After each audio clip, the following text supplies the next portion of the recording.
Alcohol తీసుకోవడం వల్ల మీకు ఫ్యాటీ లివర్ అనేది వస్తుంది. Fatty liver disease. అది ఇంకా సివియర్గా అవుతే మీకు ఆల్కహాలిక్ లివర్ డిసీజ్ వస్తుంది. దాని ద్వారా acute liver disease leads to chronic liver disease. Actually alcoholic consumption ఎక్కువ తీసుకోవడం వల్ల ఈ లివర్ అనేది టోటల్గా డ్యామేజ్ అయిపోతుంది.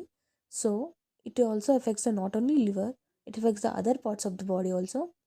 సో ఎవరైనా సరే ఆల్కహాల్ కన్జంప్షన్ అనేది చాలా అసలు తీసుకోకూడదు. It is not good for health, which leads to which also affects the heart stroke, which leads to heart attacks, and then kidney diseases, renal diseases, which also affects the renal diseases. So many, it affects the pancreas.